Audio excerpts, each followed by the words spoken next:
When legislation is for sale, the first thing bought and sold, president company accepted, are legislators. And I don't mean personal money, you know, campaign money, whatever it is. We'll give you this, we'll give you. Look at how much of our economy, or the simple choices we used to make as individuals, that government now controls. I mean, you know, we're now getting to the point. Closing papers. I thought it was signing. We're getting to the point now where the government's going to choose what kind of light bulbs we have in our homes, how much water we can put in our toilets, you know, what we're allowed to eat. That is an enormous amount of power, and with power comes corruption. Constitution guarantees you. I have to say, Bird, this is the quietest I've ever seen this guy, and without a doubt, not to put him on the spot, but Bird is one of the funniest dudes I've ever seen.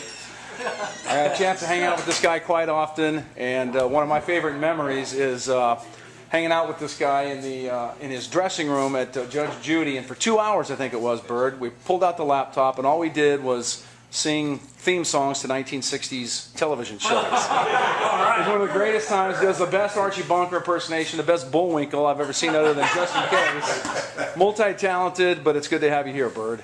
Yeah, well, it's good to be here. Just to sit in this round table and listen to all these wonderful opinions. You know. And you're a guy with no opinion. Absolutely none there. I'm telling you, you know, it's good here because, first of all, you ain't got no colored guys in here, so they can't get blamed for nothing, see? All these black guys are sitting in here deciding what's going on in America here, and we're all happy. Now, if you don't mind, get the camera out of my face. I'm tired of you. Get away from me, you dingbat, you.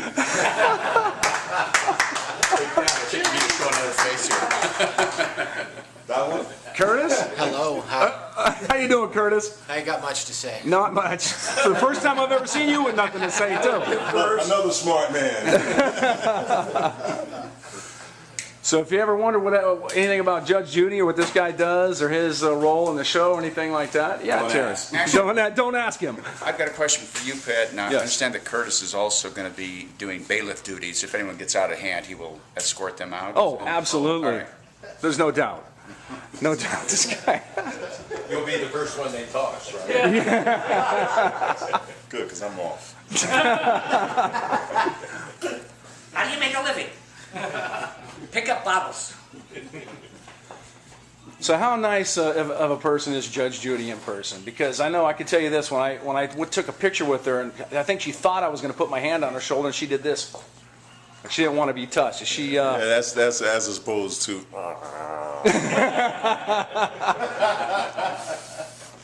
How tall is she? Chihuahua. A chihuahua. Yeah, with a mean ass bite. Yeah, whenever they ask me what it's like to guard Judge Judy, I go, it's like guarding a pit bull. If somebody's bad enough to take it, shit. Doggone. You know? Gotta get another judge. So do you watch your shows? Do you ever? Are you like a lot of other people? You do your job, you go home, you forget about it, you don't ever watch it. I don't watch them because you've done it once, but I'm always amazed when I do flip past the channels. I go, oh yeah, okay, yeah, she is on TV. Collecting residuals? Oh yeah, that's it. Just as long as the check's clear, that's all. But my first time seeing it is like everybody else's first time seeing it. It's the first time I'm hearing what she's saying. Every show is a little different, and so I don't get a chance to watch it at home. But it's better to watch it at home. I found out I've done a few independent films, and some of them have wound up in theaters. Not for a long run, but they wound up in theaters. And the worst thing is to sit in a room full of other people and wait to see yourself on a giant screen, and to notice, shit, they did not cover that pimple. Damn! So I have no idea what it's like with guys, who have to show their ass on the screen.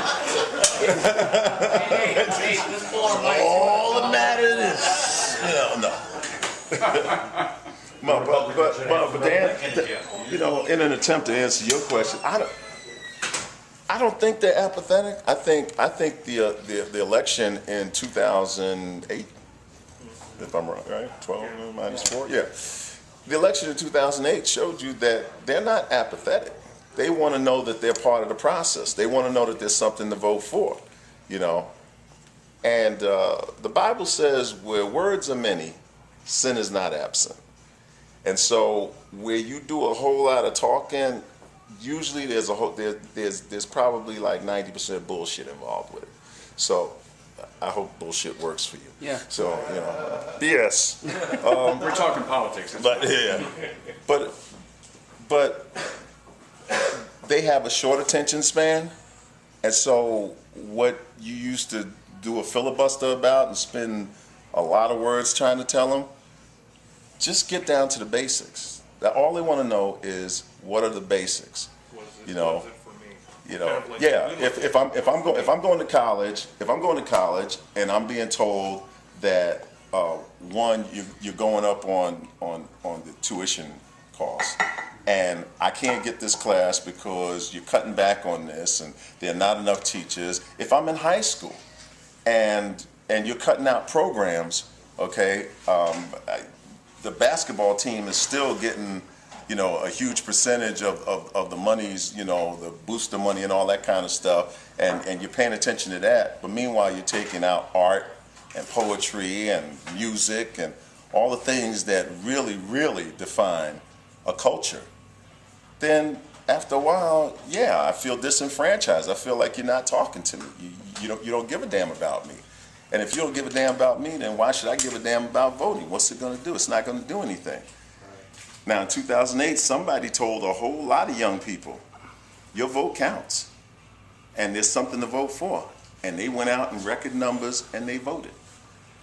Seems to me, if you see something working, you want to try to replicate it, and you want to find out why it is that way. And you want to continue to do something to keep involving young people in that process. But if you just sit back and say, well, you know, okay, that was a fluke. You know, we'll wait to see what happens in 2012. Then you missed the boat, you know. See, I also wanted to, Bert, about how it strayed from the teaching that most of us went to school with. You know, you learned the documents, and you had to memorize the Gettysburg Address and a few things, and the background of the Gettysburg, the preamble of the Constitution. Yeah. Just some basic American government class you took with 8th grade or whatever. At least you got to understand the basics and the principles of the thing. I think now they teach history as current event, instead of saying, you know, it might not be important that a bunch of guys in short pants and white hair, white wigs did in 1776, but it affects everything going forward. So you got to go back and study the nation's history, and not everybody's going to dive into it and want to read the whole thing, but there are certain basics that make us all universal as Americans. Those are it's amazing to me. This is the greatness of America in many respects. Is you got a country full of people who they're not related ethnically, except for different immigrant groups that came, some against their will. But all of a sudden we've got all these different people. What are we bound together by? Pieces of paper. Pieces of paper. What idea on this paper? Yeah, with the ideas, but they're on these ideas on paper that are very fragile. And if we don't keep preserving it, keep teaching it, that document gets smaller and smaller, and finally it's just going to turn to dust in our hands. And that, to me, is the renewal that every generation has to do in the country. And we've gotten to this point of reality TV and short attention spans, as you mentioned, and oh my gosh, I don't want to do that. Can I text it or whatever? They can't. You talk to some young people, they have trouble having a conversation because they're used to devices. And to me, that's the scary thing, is if we don't teach it to everybody, here it is, yeah, imperfections, sure. Did we make mistakes? You bet. But on the whole, we're all bound together by these ideals and principles. Whether you came here, your family came on the Mayflower, and my mother always says, everybody who says they came over on the Mayflower did, the thing was as big as a goddamn Queen Mary.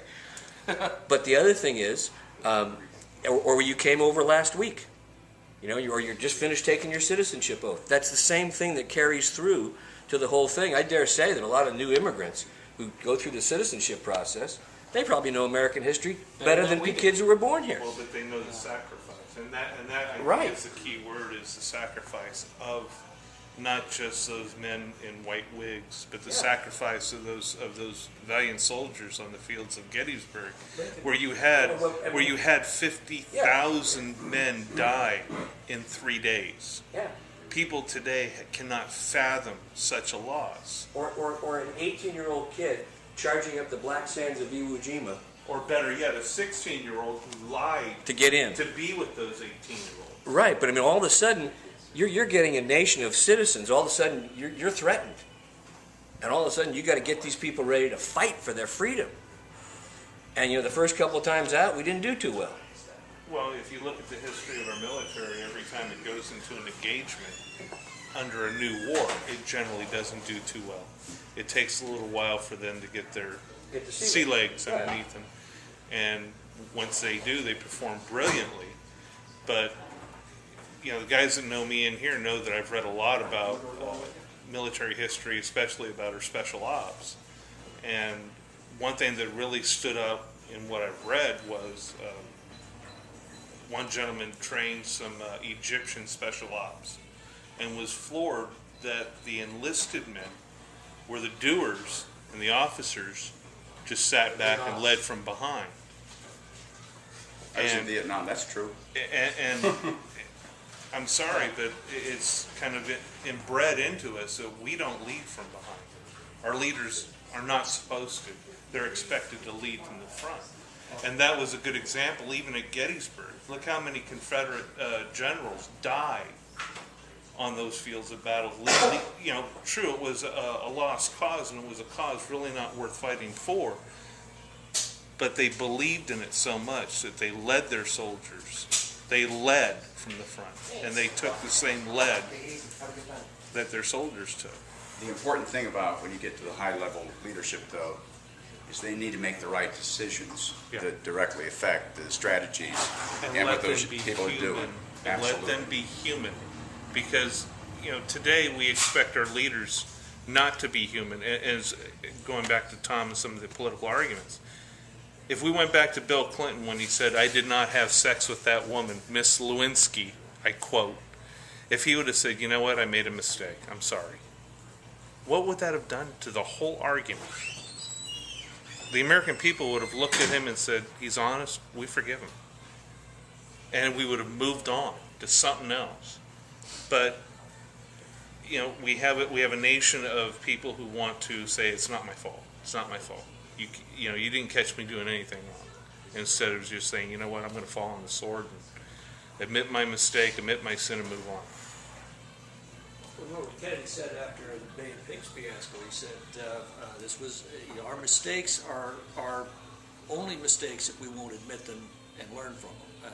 And that's what he did. And I truly think the last great Democrat was Kennedy, although my favorite was Truman. Because his saying was, "The buck stops here." And he was right, it did. But it's also that responsibility. If you look at, whenever the anniversary of D-Day comes up, they always read what Eisenhower said to the troops. "You're about to embark on a great crusade, for which we have strove these many months." People forget that in his pocket, he also had handwritten a note saying, "Our landings have not proved successful. I have therefore ordered the troops off. I take full responsibility for these actions. It is my decision and nobody else's." Now it's like, "Well, I really didn't make that decision," or people say something, they say, "Well, I apologize for that." Well, either you don't, we're getting to the apology nation. Everything, if you're going to say something strong, say it.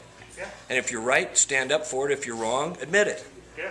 But this nonsense nowadays is we got to be this culture of, who else can I blame for something? If you're the person who has the con, if you're the guy on the ship, it's your turn at the helm, it's your responsibility. I remember that happening to a captain of the USS Enterprise during the 1980s when they ran aground in San Francisco Bay. Was that Kirk?